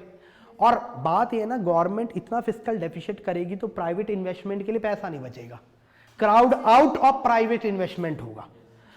तो एफआरबीएम एक्ट ने ये कर दिया कि fiscal deficit should be with in ranges, इसके रेंज के अंदर होना चाहिए, ठीक। आगे चले, अब क्या रिफॉर्म करे गए अब की इकोनॉमी में? यूनिक आइडेंटिफिकेशन नंबर आया सबका, चाहे आप देखिए पैन का यूनिक या आधार का, और आज तो आपने हेल्थ आइडेंटिफिकेशन नंबर भी बनने लगा है ना। फाइनेंशियल इंक्लूजन करा, जैम जो मैंने बताया कि हर किसी की मतलब मैक्सिमम इकोनॉमी का फॉर्मलाइजेशन करने का कोशिश करी जा रही है in the form of digital economy. Further GST leading to formalisation, अगर आप जीएसटी लेते हैं तो फर्दर फॉर्मलाइजेशन है। इंसॉल्वेंसी बैंक्रप्सी कोड आया, प्राइवेटाइजेशन आया, टैक्स रेट को रेशनलाइज किया गया, टैक्स एडमिनिस्ट्रेशन में रिफॉर्म करा गया, है ना। जैसे बहुत सारी आप कॉन्टेक्टलेस सर्विसेज आई जिसमें आपको बार बार किसी ऑफिसर के पास शक्ल दिखाने की जरूरत नहीं है। डीक्रिमिनलाइजेशन करा गया ऑफेंस का, जो अभी जन विश्वास बिल ही देखेंगे आप। वैक्सीन को कैसे भूल सकते हैं कि गवर्नमेंट ने सबको most of the PHC centres में फ्री वैक्सीन लगवाई, प्राइमरी हेल्थ सेंटर्स, है ना। एक्सपेंडिचर मैनेजमेंट रिफॉर्म्स करे गए, आत्मनिर्भर भारत प्लान आया जो पैकेज दिया गया, और पब्लिक डिजिटल इंफ्रास्ट्रक्चर बनाया गया जिसमें इवन भारत नेट भी है कि गांव गांव को ऑप्टिकल फाइबर लाइन से जोड़ना है। ठीक है, ग्रोथ रिटर्न हुई, तब भी हुई थी, अब भी हुई, ठीक है, वो उसके बारे में दे रखा है, पढ़ लेना। आगे आओ।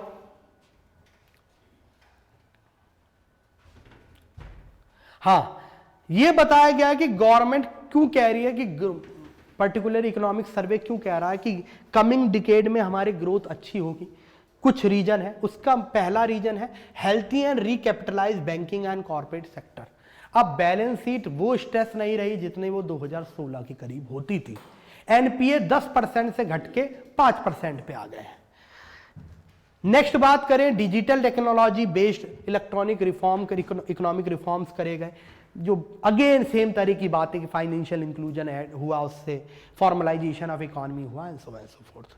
ठीक है, as one of the shocks dissipate, India is prepared to grow at its potential in the medium term।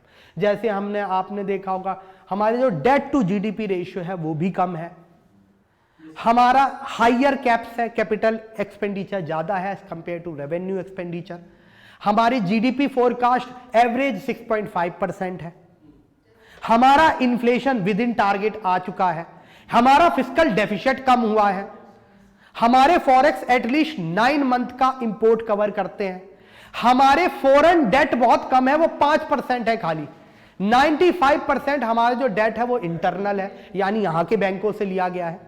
तो ये सब रोबस्ट ग्रोथ के लिए इंपॉर्टेंट है। तो हमारी जो मैक्रो इकोनॉमिक स्टेबिलिटी है, इट इज परफॉर्मिंग वेल। समझ में आया? ये सब पॉइंटर लिखने होता है मेंस में और ये सब याद रखना होता है। ठीक है, नेक्स्ट देखो, ये सब डिटेल में भी होगा, लेकिन मैं आज मुझे ओवरव्यू देना है, तो that's why I am giving overview to you. एक एक चैप्टर वाइज भी देखेंगे अलग क्लास में, जो अभी ये प्री के लिए जो इंपॉर्टेंट है वो बता रहे हैं। फर्दर आपको पता होगा कि हरियाणा पीसीएस भी स्टार्ट हो रहा है। ठीक है, 100 डेज का हमने कोर्स स्टार्ट कर रहे हैं, तो उसमें भी जितने इंपॉर्टेंट पीसीएस से होगा, और उसमें हरियाणा पीसीएस ना कहें। पहली बात तो हम खाली हरियाणा पीसीएस कहें तो हरियाणा पीसीएस तो मूर्खता है, और भी बहुत सारे पीसीएस है, और एक ही पीसीएस थोड़ी ना देता आदमी फिर। ठीक है, तो ऑल ओवर पीसीएस के लिए है, और हर पीसीएस की 2-2 स्पेशल क्लासेस होंगी। जैसे हरियाणा पीसीएस की 2 जीके की क्लासेस होंगी, 2 हम उसमें मध्य प्रदेश पीसीएस की क्लासेस डालेंगे, 2 राजस्थान पीसीएस की, 2 UP PCS and so on so fourth.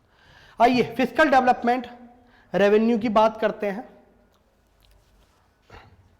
Centre का फिस्कल डेफिसिट टू जीडीपी अगर देखा जाए तो नाउ इट इज डिक्रीजिंग, 6.7 से क्या आ गया 6.4। तो fiscal deficit as percentage to GDP कम हुआ है। आप देखिए ड्यूरिंग द कोविड जब वैक्सीनेशन हो रहा था तभी ये ज्यादा था, वरना इसे कम रखा जा रहा है। ठीक है, further combine gross fiscal deficit to GDP, gross fiscal deficit to GDP में देखा जाए तो ये भी कम हो आ रहा है। आगे आए,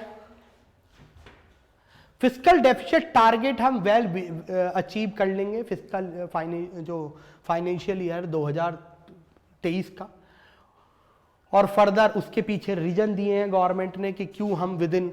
अच्छा, एफआरबीएम एक्ट कितना कहता है फिस्कल डेफिसिट के टारगेट?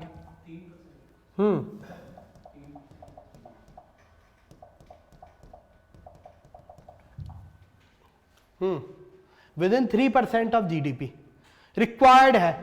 ठीक, ये रिक्वायर्ड है। वैसे एफआरबीएम एक्ट देखेंगे वो जब बजट पढ़ेंगे, तो धीरे धीरे हम इसे नॉर्मल लेके आ रहे हैं। टैक्स बायोन्स है हमारे, प्रूडेंट एक्सपेंडिचर, फिस्कल सस्टेनेबिलिटी है, वही सब बात दोहरा रखी है। आगे आइए, ये बताया है कि आप देखिए ग्रॉस टैक्स रेवेन्यू जो बजट एस्टिमेट बताया, ये एस्टिमेशन है, बजट में भी मिल जाएगा। जीएसटी 28% से हमारा रेवेन्यू आ रहा है, एक्साइज ड्यूटी से 12% आ रहा है, इसमें अल्कोहल है और उसके बाद पेट्रोलियम है, तो अच्छा खासा एक्साइज आ जाता है। प्रोडक्शन पे जो टैक्स लगता है उसे एक्साइज कहते हैं। कस्टम से यानी जो इम्पोर्टेड माल है उससे 8% कमा रहे हैं। पर्सनल इनकम टैक्स यानी जो डायरेक्ट टैक्स है, पर्सनल इनकम टैक्स है आपका, वो 26% है, और कॉर्पोरेट इनकम टैक्स से 26% आ रहा है। तो ये ग्रॉस टैक्स रेवेन्यू है। उसमें ईयर ऑन ईयर ग्रोथ देखे, ईयर ऑन ईयर ग्रोथ क्या होता है, पिछले साल के महीने को, क्वार्टर्स को अगले साल के क्वार्टर से कंपेयर करना, उसे ईयर ऑन ईयर कहते हैं। ठीक है, तो ईयर ऑन ईयर में देखा जाए तो ग्रॉस टैक्स रेवेन्यू जो है वो इंक्रीज करा है, डायरेक्ट टैक्स इंक्रीज करे हैं। ठीक है, आप पिछले साल के ये 2023 से 19 तक का एवरेज देखेंगे और इस साल का एवरेज देखें जो प्रीवियस बजट था, तो उसे कंपैरिजन करके बताया गया है कि इंक्रीज करा है। ये पिछले बार का बजट है, उसे कंपैरिजन करा है डाटा, इस बार का तो एस्टिमेशन लगाया है उन्होंने।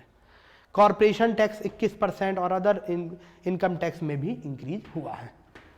चले, जीएसटी कलेक्शन अगेन ऐसा कहा गया फाइनेंशियल ईयर जो 2023 है उसके अप टू दिसंबर तक 1.49 lakh crore government GST collection average कर रही है। यानी जीएसटी कलेक्शन आप देखिए, जीएसटी तो जब से इंक्लूड हुआ है, एक कोविड टाइम से छोड़ दीजिए, बाकी इंक्रीज हो ही रहा है। और कोविड टाइम्स में तो हर चीज डिक्लाइन हुई है, जो भी खराब चीज थी वो पीक गई है, जैसे फिस्कल डेफिसिट, और जितनी भी जो सरकार के लिए अच्छी है वो डाउनफॉल में गई है। ठीक है, क्या कर रहा, सेल्फी ले रहा है क्या? अच्छा, पीपीटी देख रहा है, मुझे लगा कि अगर सेल्फी लूंगा और फिर बाद में रील बनाऊंगा, रील में भी वो वाला गाना लगाइयो, नहीं झांझरिया उस तरह से, और फिर आजा, ये राजा हिंदुस्तानी मूवी देखी है तो राजा हिंदुस्तानी वाला लगा लियो। आजा इधर देख, यूनियन गवर्नमेंट कैपिटल एक्सपेंडिचर ये भी इंक्रीज कर रहा है भाई, गवर्नमेंट कह रही है सब इंक्रीज कर रहा है, कैपिटल एक्सपेंडिचर जो इंपॉर्टेंट होता है वो इंक्रीज हो रहा है। और ये वही बताया कैपिटल जो एक्सपेंडिचर है इंक्रीज हो रहा है, रेवेन्यू एक्सपेंडिचर डिक्रीज हुआ है अगर आप फाइनेंशियल ईयर 2018 से कंपेयर कर रहे हैं तो, है ना, नाउ इट इज डिक्रीजिंग। अच्छा, कहाँ कहाँ हम कैपिटल एक्सपेंडिचर कर रहे हैं? रोड ट्रांसपोर्ट एंड हाईवेज में 1.5 लाख करोड़ से ज़्यादा इन्वेस्ट कर, डिफेंस सेक्टर में कैपिटल एक्सपेंडिचर कर रहे हैं, और रेवेन्यू एक्सपेंडिचर कम कर रहे हैं। जैसे इसमें लाइफ एग्जाम्पल है कौन सी स्कीम, अग्निपथ, रेवेन्यू एक्सपेंडिचर कम करने के लिए ही है। फर्दर रेलवे में कर रहे हैं, वंदे भारत की फोटो भी डाल रखी है।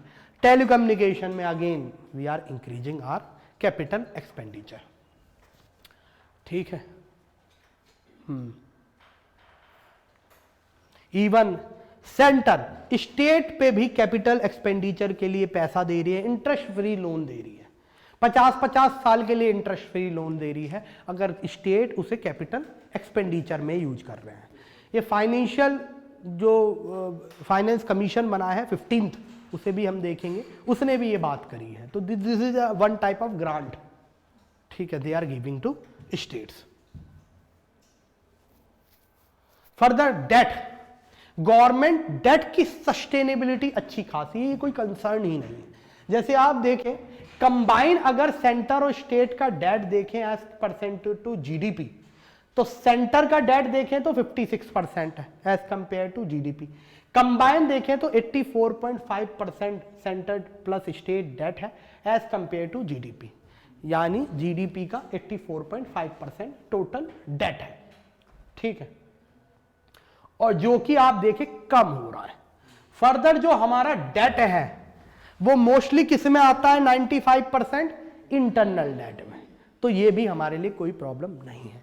एक्सटर्नल लाइबिलिटी खाली 5% है। पिछले साल यही क्वेश्चन एक स्टेटमेंट में पूछ लिया गया, जो इकोनॉमिक सर्वे पढ़ा भी रखा था और सो ऑब्वियस था, वो पूछा गया ना ये question, it is so obvious. चलिए उसके बाद आप देखेंगे, देखो economic survey one of the hardest document में आता है, और इकोनॉमिक्स वैसे भी हार्डेस्ट है, तो जिसे इकोनॉमिक्स का ई भी नहीं आता उसके लिए तो ये नाइटमेयर है, ठीक है। जिसे थोड़ा बहुत आता है उनके लिए तो है ही आसान, है ना। चले ये सब हो गया। हाँ, फर्दर हमारा जो डेट टू जीडीपी रेशियो है वो भी रिलेटिवली मॉडेस्ट है as compare to other country. जैसे आप यूएसए देख लीजिए, यूएसए 128% डेट बढ़ा है as compare to their GDP, whereas India is only 84%, ठीक है। हमारा ओवरऑल डेट टू जीडीपी बढ़ा है, लेकिन पास्ट 5 साल में अब ये कम है। ओवरऑल तो अगर आप 2005 से कंपेयर करेंगे तो बढ़ेगा ही, समझ में आया। फर्दर इंडोनेशिया 43% है, तो हमारा रिलेटिवली एडवांस इकोनॉमी जैसे जापान में 263%, यानी दुगना, जीडीपी के दुगना डेट है उनका, इतना कर्जा है। लेकिन फिर भी लोग जापान को पैसा दे देते हैं, और फिर भी सॉवरेन रेटिंग जो है जापान की वो इंडिया से अच्छी है। Why? Why? Question is why? US का बसात स्टेट है, जापान ऐसी कुछ भी बोलता है। लाइव क्लास में, लाइव तो नहीं चल रही अभी, फिर हमें एडिट ज्यादा करना पड़ेगा ना। लोगों को ट्रस्ट है जापान की इकोनॉमी पर, स्किल्स है, टेक्नोलॉजी है, ह्यूमन कैपिटल है, इसलिए भी उसकी रेटिंग हमसे ज्यादा अच्छी है, जबकि डेट टू जीडीपी हमसे बहुत ज्यादा खराब है। क्या बेटा?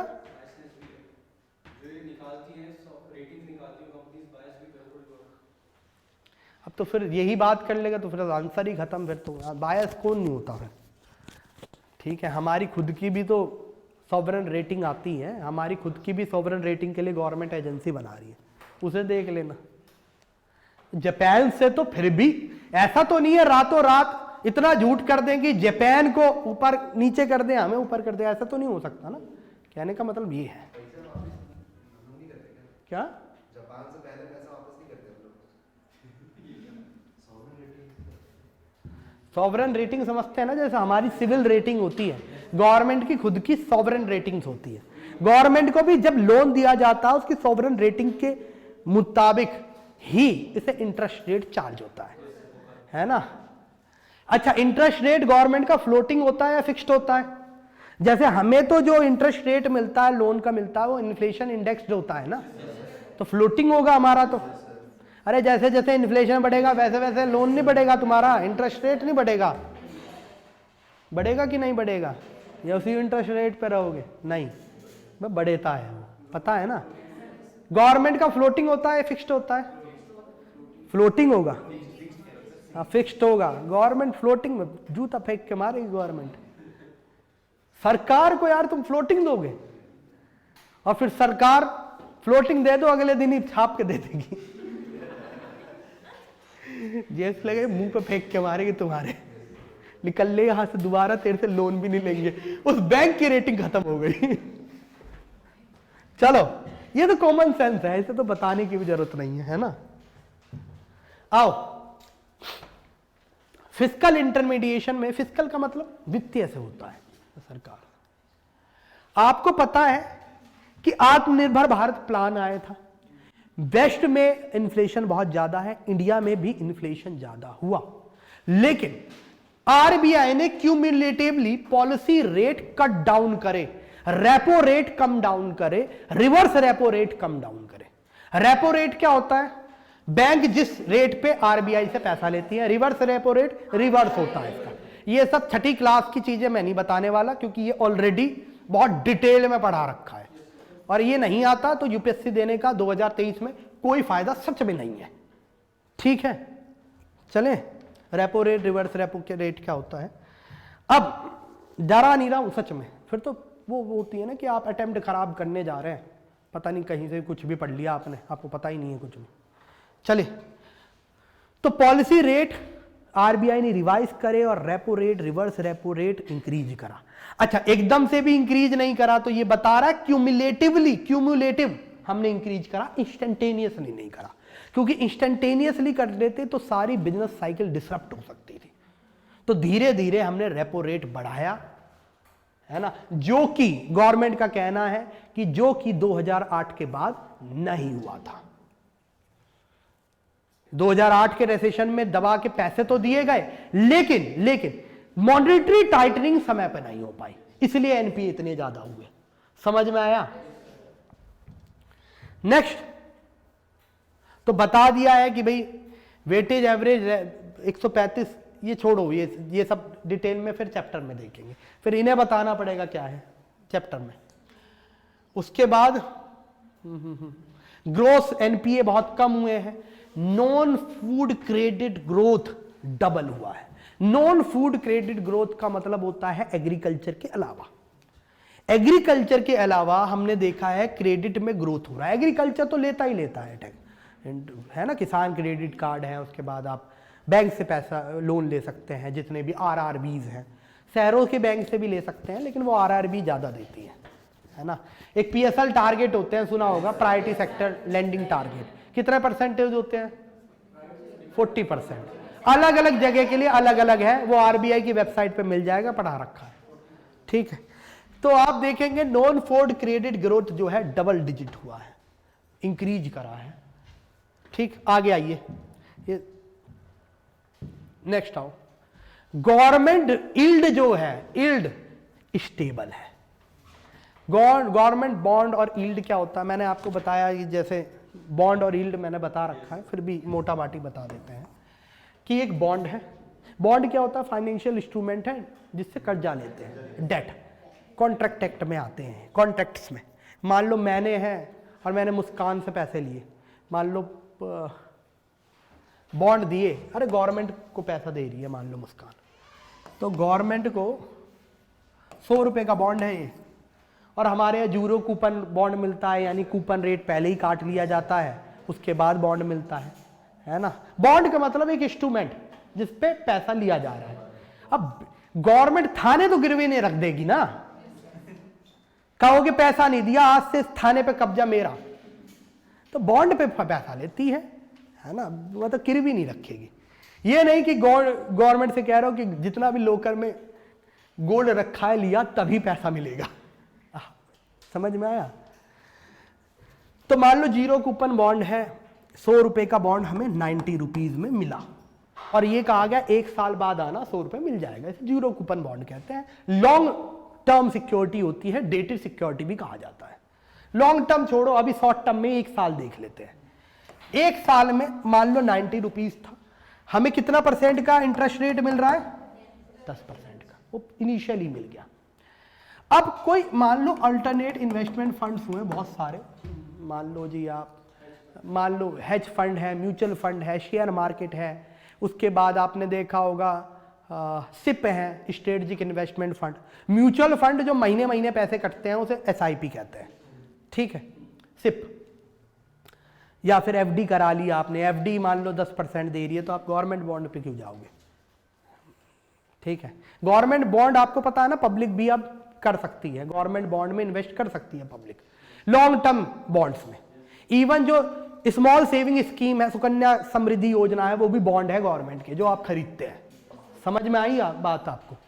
अब अल्टरनेट इन्वेस्टमेंट फंड में मान लो आपको हाईयर इंटरेस्ट रेट मिल रहा है 15% का, तो आप यहाँ पे बॉन्ड बेच देंगे और यहाँ आ जाएंगे। बॉन्ड बेचेंगे तो 90 रुपीज में तो कोई लेगा नहीं, अरे 90 में तो तुम नहीं लिया है, कितने मिलेगा? 85 में, 85 में, क्योंकि इसे 15% करना है। अब मान लो मार्केट में इन्फ्लेशन के कारण फर्दर इंटरेस्ट रेट इंक्रीज हुआ, 20% हो गया, तो फिर आप 20% के लिए जा रहे हैं, तो 85 में बेचेंगे, 85 में तो बिकेगा नहीं, कितने भी बिकेगा? 80 में, 80 में। अब अगर आप देखेंगे 100 रुपए का बॉन्ड था, कितने रुपए में हो गया? 80 रुपए में। अगर कोई 80 रुपए में खरीदेगा, ठीक है, तो उसे फायदा कितने रुपए का हो रहा है? 20 रुपए का। तो 20 रुपए से बॉन्ड यील्ड, 100 रुपए से 80 रुपए होना इज बॉन्ड प्राइस। अगर किसी भी बॉन्ड की बॉन्ड यील्ड बढ़ रही है, इसका मतलब बॉन्ड की इज्जत कमी बची है, तभी तो इतना बिक रही है वो। और बॉन्ड यील्ड अगर मार्केट में बढ़ रही है, इसका मतलब बॉन्ड मार्केट जो है सैचुरेट हो रही है और बॉन्ड मार्केट पे लोगों को विश्वास नहीं है। जैसे अदानी के बॉन्ड यील्ड जो है बढ़ रही थी रिपोर्ट के बाद, जो रिपोर्ट आई है हिडनबर्ग की, उसके बाद बढ़ रही थी। क्यों बढ़ रही थी? क्यों? लोगों को विश्वास नहीं था। तो आप अगर देखें, गवर्नमेंट कह रही है हमारे बॉन्ड है, जो यील्ड है वो अब स्टेबल है, बढ़ नहीं रही है वो, which is a good sign. Everyone, bond yield आप देखेंगे नाउ इट इज स्टेबल। ठीक, नेक्स्ट,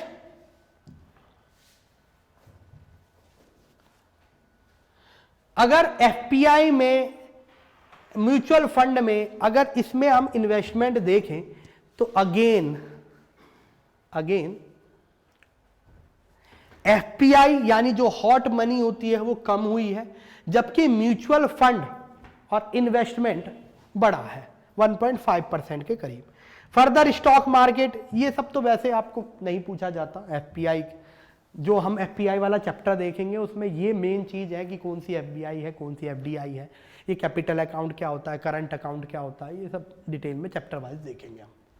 ठीक, आगे आओ।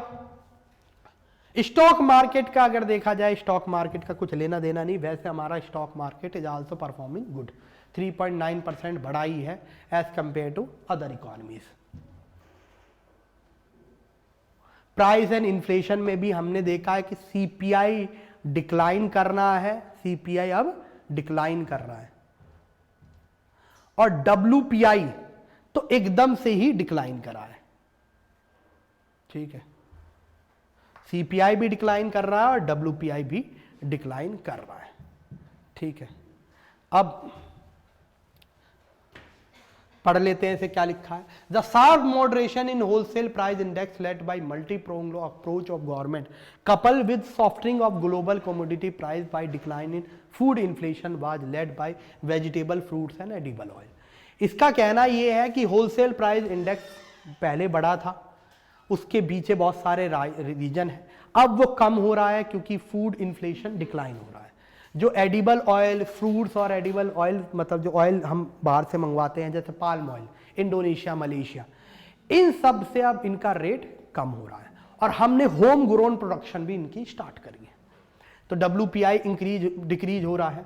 फर्दर जो डब्ल्यूपीआई एंड सीपीआई में डीकपलिंग थी, यानी डब्ल्यूपीआई आप देखें, सीपीआई बहुत ज्यादा हो गया था 12% और डब्ल्यूपीआई क्या था 6%। ये अलग अलग है ना, डिफरेंस है ना। अब इनमें अगेन कन्वर्जेंस आ रहा है। ठीक है, अगेन इनमें कन्वर्जेंस आ रहा है। क्वेश्चन है कि why there is a de convergence between WPI and CPI. ये ऑलरेडी पढ़ा रखा है मैंने, है ना, तो उसे नहीं करेंगे। इकोनॉमिक्स सर्वे का मतलब समीक्षा है, इसका मतलब इकोनॉमिक्स पढ़ाना नहीं है। इकोनॉमिक्स का अगर डिटेल में करना है तो फिर उसके लिए क्लासेस अलग चलेंगी। ठीक है, चलो। Government measure to contain inflation, क्या क्या करा गया? तो सबसे पहले फेज मैनर में एक्साइज ड्यूटी जो पेट्रोल और डीजल की है वो कम की गई।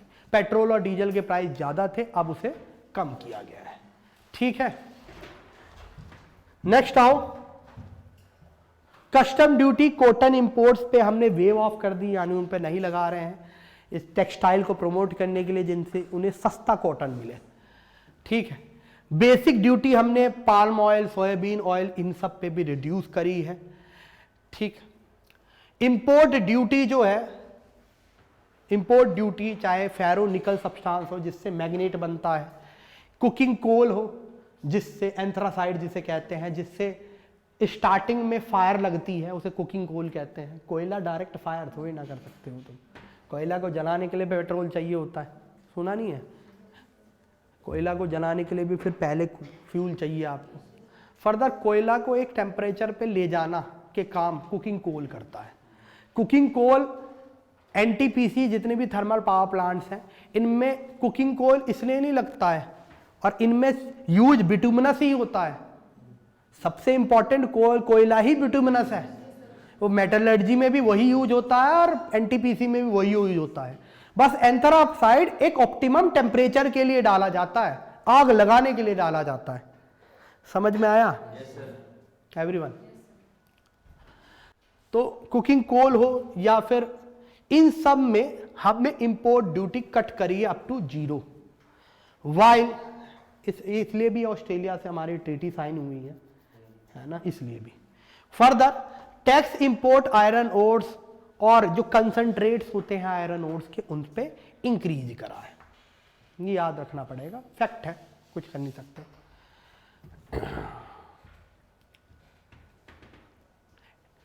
एक्सपोर्ट जो हमने प्रोहिबिशन ऑफ एक्सपोर्ट, अब आपको पता है कि अभी वीट की डिमांड बहुत ज़्यादा थी और वीट के प्राइस बढ़ रहे थे, तो हमने उस पर प्रोहिबिशन लगाया है।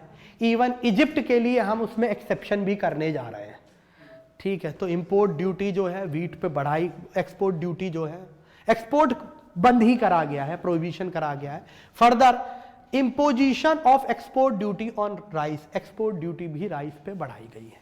एक्सपोर्ट ड्यूटी जब आप किसी भी सामान को आपने बेचने से रोकना है तो एक्सपोर्ट ड्यूटी लगा दी जाती है। ठीक है, ये क्यों करा जाता है? To contain inflation in the our country, internal country. समझ में आया? एक्चुअली में क्या होता है ना, इन्फ्लेशन ज़्यादा होता है तो करेंसी डेप्रिशिएट करती है, तो रिलेटिवली लोग है ना डॉलर में बेचना चाहते हैं। क्यों बेचना चाहते हैं? उन्हें ज़्यादा डॉलर मिलेगा। समझ में आया? और फिर फर्दर वो डॉलर लेकर फिर इन्फ्लेशन बढ़ाएंगे इकोनॉमी में।